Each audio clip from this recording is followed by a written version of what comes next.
उदय जी, ये जो आरोप है ये तो बड़ा गंभीर है। और वो कह रहे हैं कि नहीं, 25 लाख रुपया दिलीप जायसवाल ने उनके पिता के अकाउंट में दिया, पिता ने अपनी बहू के अकाउंट में दिया और उसी से एक फ्लैट खरीदा गया दिल्ली में।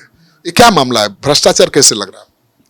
तो अब इससे ज़्यादा भ्रष्टाचार क्या चाहिए कि एक अवैध रूप से कब्जा किया हुआ मेडिकल कॉलेज दिलीप जायसवाल जी चला रहे हैं। जो बात हम लोगों ने सार्वजनिक रूप से कहा है, उसके बाद ये पता लगता है कि उस समय के जो स्वास्थ्य मंत्री थे 2019 में, उनको दिलीप जायसवाल जी ने पैसे दिए, चेक के माध्यम से दिया। किनको दिया? उनके पिताजी को दिया। भाई अगर नहीं ऐसी बात थी तो मंगल पांडे जी को ही दे देते, वो पिताजी को देने की क्या जरूरत पड़ गई? अगर इतने साफ सुथरे हैं तो आप वो कह रहे हैं कि लोन लेना कोई अनुचित बात नहीं है। बिल्कुल अनुचित बात नहीं है। लोन तो सारी दुनिया एक दूसरे को देती रहती है और लेती रहती है।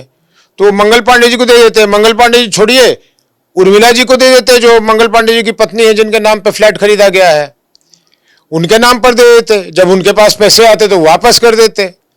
देखिए, ये सब मामला नहीं है। मामला बड़ा क्लियर है कि दिलीप जायसवाल जी को ये कहा गया कि हमें एक फ्लैट खरीद के दे दो। जानकारी तो हमें और भी है।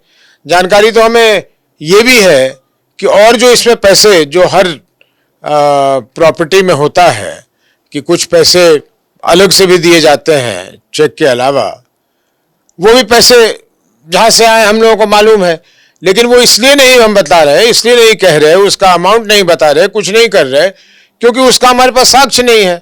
किसी ने अगर कैश पैसा दे दिया किसी को तो हम उसको बोलेंगे तो हमारे पास कोई उसका साक्ष्य नहीं है। इसका तो साक्ष्य है। लेकिन वो 25 लाख कह रहे हैं कि हमने इनसिक्योर्ड लोन लिया था और उसको पाई अकाउंट में लिया था, अकाउंट में लौटा दिया। फिर कहां से हुआ रिश्वत? हमारा अगला प्रश्न होगा कि वो 5 लाख करके जो लौटाया है, 25 लाख रुपए मुफ्त लिया, 5 लाख रुपए करके लौटाया है, उसका सूत्र बताए ना भाई। हम कहां मना कर रहे हैं, लेकिन इससे मुख्य बात से कैसे हट जाइएगा? आपको सारी दुनिया से आप पैसे ले सकते थे, आपने उसी व्यक्ति से लिया जो मेडिकल कॉलेज चलाता है और आप स्वास्थ्य मंत्री हैं।